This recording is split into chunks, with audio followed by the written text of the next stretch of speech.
Hello friends, welcome to Kannan info Tamil. நம்ம இன்னைக்கு என்ன டாபிக் பார்க்க போறோம் அப்படின்னா, இந்தியா டெவலப் செய்து வரும் 5ஆம் தலைமுறை விமானமான AMCA போர் விமானத்தையும் துருக்கி டெவலப் செய்து வரும் TFX 5th ஜெனரேஷன் ஃபைட்டர் ஜெட்டையும் கம்பேர் பண்ணி பார்க்க போறோம். இந்த ரெண்டு விமானங்கள்ல எது சிறந்த போர் விமானம், இந்த விமானங்கள்ல உள்ள சிறப்பு அம்சங்கள் என்ன, தாக்கும் திறன் என்ன, இந்த விமானங்கள்ல என்ன மாதிரியான தொழில்நுட்பங்கள் பயன்படுத்தப்பட உள்ளது போன்ற பல விஷயங்களை நம்ம இந்த வீடியோல பார்க்கலாம். நீங்க இப்பதான் நம்ம சேனலுக்கு ஃபர்ஸ்ட் டைம் வர்றீங்க அப்படின்னா நம்ம சேனலை சப்ஸ்கிரைப் பண்ணிக்கங்க. அப்படியே அந்த பெல் நோட்டிபிகேஷனை கிளிக் பண்ணி ஆல்ங்கிற ஆப்ஷனை எனேபிள் பண்ணிக்கங்க.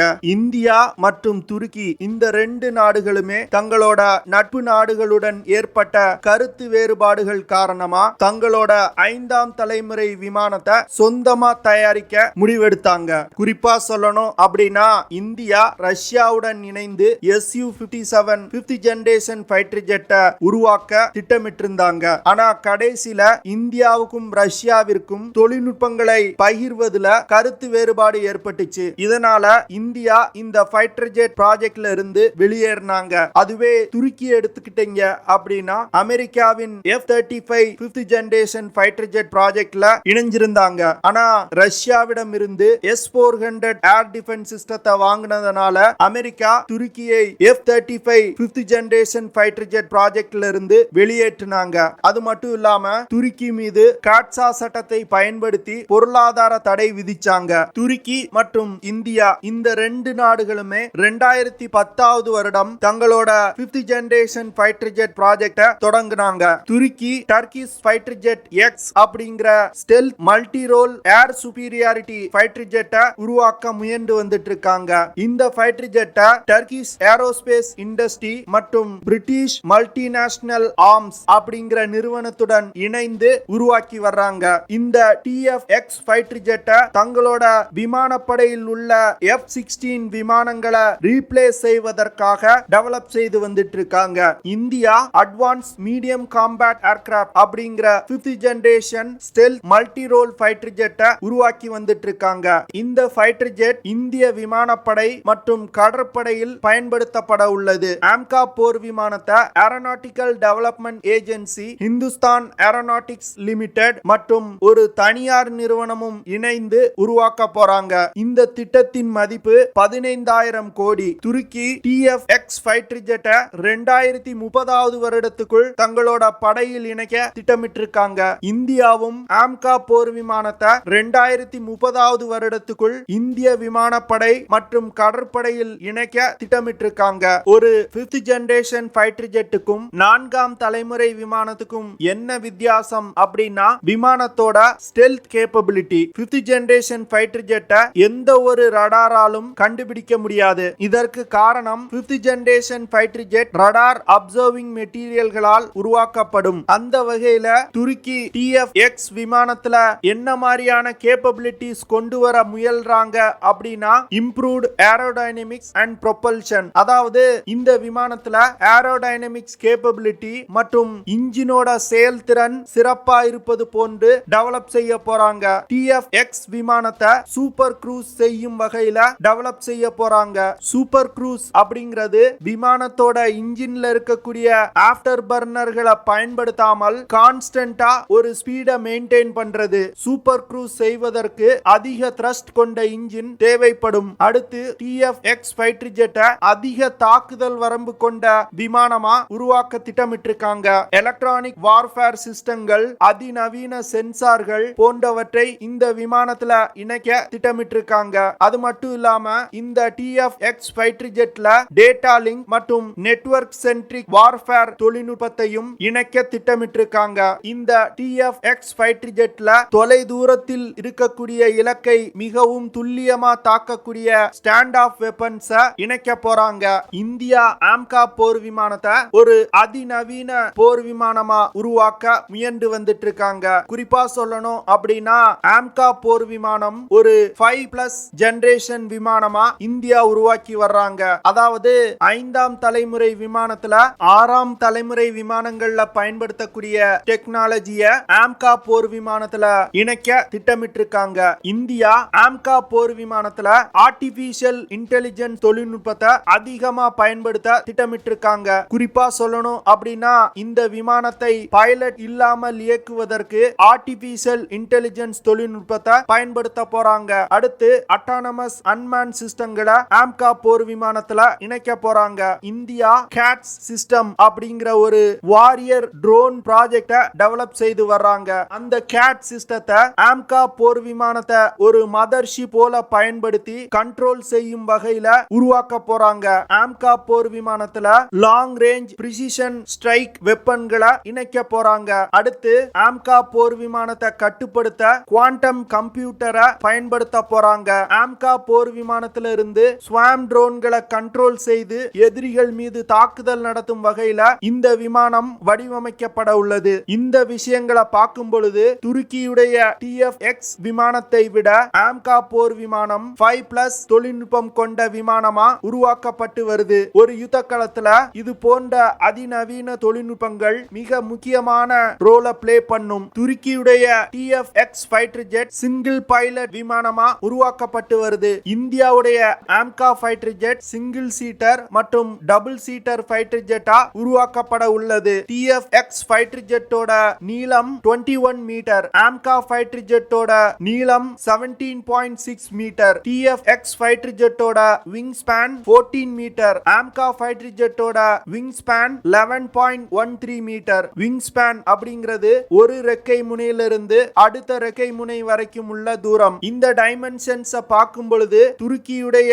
TFX ஃபைட்டர் ஜெட் AMCA போர் விமானத்தை விட பெரிய விமானம் அப்படிங்கிறது தெளிவா தெரியுது. துருக்கியுடைய TFX ஃபைட்டர் ஜெட்டோட எம்டி வெயிட் 14 டன். இந்தியாவுடைய AMCA ஃபைட்டர் ஜெட்டோட எம்டி வெயிட் 12 டன். துருக்கியுடைய TFX ஃபைட்டர் ஜெட்னால அதிகபட்சமா 27 டன் எடையை சுமந்து கொண்டு பறக்க முடியும். இந்தியாவுடைய AMCA ஃபைட்டர் ஜெட்னால அதிகபட்சமா 25 டன் எடையை சுமந்து கொண்டு பறக்க முடியும். லோட் கேரிங் கெபாசிட்டியில துருக்கி விமானம் இந்திய போர் விமானத்தை விட 2000 கிலோகிராம் அதிக எடையை சுமந்து கொண்டு பறக்க முடியும். விமானத்தோட மேக்ஸிமம் டேக் ஆஃப் வெயிட் ஒரு முக்கியமான ஃபேக்டரா கருதப்படும். இதன் மூலமா யுத்த நேரத்துல அதிகமான ஆயுதங்களை சுமந்து கொண்டு எதிரிகள் மீது தாக்குதல் நடத்த முடியும். துருக்கியுடைய TFX ஃபைட்டர் ஜெட்ல 2 ஜெனரல் எலக்ட்ரிக்ஸ் F110 இன்ஜின் பயன்படுத்தப்பட உள்ளது. இந்த இன்ஜின் 120 கிலோ நியூட்டன் த்ரஸ்ட் கொண்ட இன்ஜின். இந்தியாவுடைய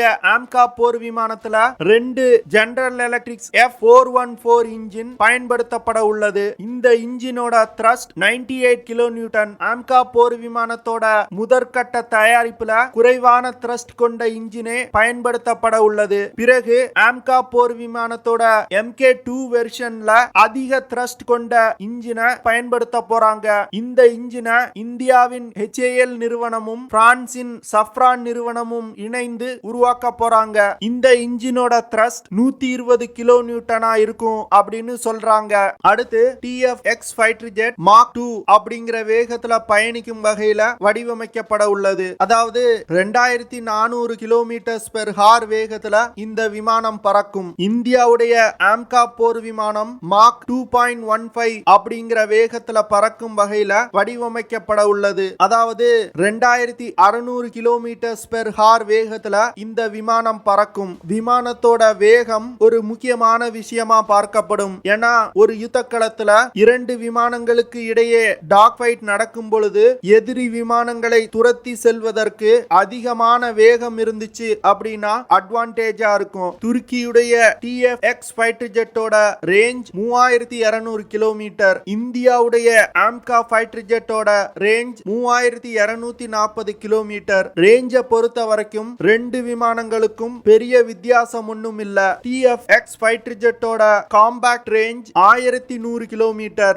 இந்தியாவுடைய AMCA போர் விமானத்தோட compact range 1620 kilometre. Compact range அப்படிங்கிறது இந்த விமானத்தால எவ்வளவு தூரத்துல உள்ள இலக்குகளை தாக்க முடியும் அப்படிங்கறத குறிக்கும். காம்பாக்ட் ரேஞ்ச பொறுத்த வரைக்கும் AMCA போர் விமானம் துருக்கி போர் விமானத்தை விட 500 கிலோமீட்டர் அதிகமான தூரத்துல உள்ள இலக்குகளை தாக்கும். இது ஒரு மிகப்பெரிய அட்வான்டேஜ். AMCA போர் விமானத்துக்கு அதிகமான காம்பாக்ட் ரேஞ்ச் இருக்கிறதுக்கு காரணம் AMCA போர் விமானத்துல அதிக தூரம் சென்று தாக்கக்கூடிய ஸ்டாண்ட் ஆஃப் மிசைல்கள் இணைக்கப்பட்டிருக்கு. துருக்கி TFX விமானத்தால அதிகபட்சமா 55,000 அடி உயரம் வரைக்கும் பறக்க முடியும். இந்தியாவுடைய AMCA போர் விமானத்தால அதிகபட்சமா 65,000 அடி உயரம் வரைக்கும் பறக்க முடியும். இந்த அதிகபட்ச உயரத்தை பொறுத்த வரைக்கும் AMCA போர் விமானத்தால துருக்கி விமானத்தை விட 10,000 மீட்டர் அதிக உயரத்துல பறக்க முடியும். இந்த விஷயம்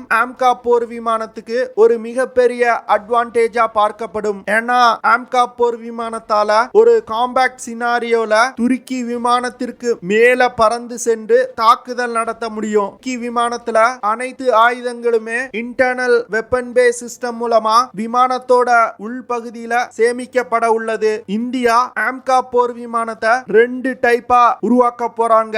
முதல் வெர்ஷன் ஸ்டெல்த் தொழில்நுட்பம் இல்லாத AMCA போர் விமானம், இரண்டாவது வெர்ஷன் ஸ்டெல்த் தொழில்நுட்பம் கொண்ட AMCA போர் விமானம். ஸ்டெல்த் தொழில்நுட்பம் இல்லாத AMCA போர் விமானத்துல 14 ஹார்ட் பாயிண்ட்ஸ் இருக்கு. இந்த ஹார்ட் பாயிண்ட்ஸ்ல 6.5 டன் எடை கொண்ட மிசைல்கள் பாம்களை எடுத்து சென்று தாக்குதல் நடத்த முடியும். ஸ்டெல்த் தொழில்நுட்பம் கொண்ட AMCA போர் விமானத்துல உள்ள இன்டர்னல் வெப்பன் பேஸ் சிஸ்டத்துல 5000 கிலோகிராம் எடை கொண்ட மிசைல்கள் மற்றும் ஆயுதங்களை சுமந்து கொண்டு சென்று தாக்குதல் நடத்த முடியும். துருக்கியுடைய TFX விமானத்துல anti aircraft missile, short range A2A missile, air to surface missile, drop palms, laser guided palms போன்ற பலவிதமான ஆயுதங்களை சுமந்து சென்று தாக்குதல் நடத்த முடியும். இந்தியாவுடைய AMCA போர் விமானத்துல air to air missile, air to ground missile, laser guided bombs, precision guided units, இந்திய ரஷ்ய கூட்டு தயாரிப்பான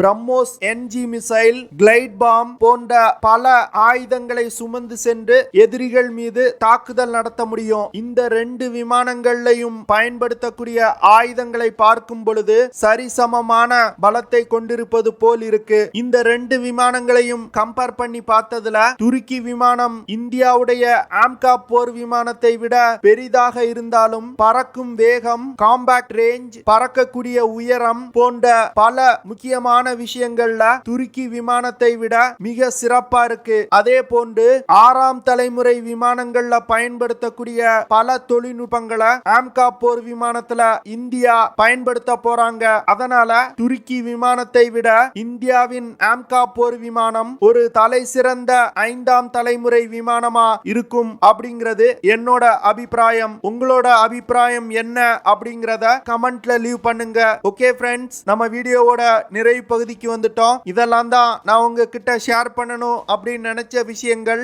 ஐ ஹோப் நான் ஷேர் பண்ண விஷயங்கள் உங்களுக்கு பிடிச்சிருக்கும்னு நினைக்கிறேன். அப்படி பிடிச்சிருந்துச்சுன்னா ஷேர் பண்ணுங்க, லைக் பண்ணுங்க, கமெண்ட் பண்ணுங்க. மறக்காம நம்ம சேனலுக்கு சப்ஸ்கிரைப் பண்ணுங்க. அப்படியே அந்த பெல் நோட்டிபிகேஷனை கிளிக் பண்ணி ஆல்ங்கிற ஆப்ஷனை எனேபிள் பண்ணிக்கங்க. See you in the next video. Jai Hind.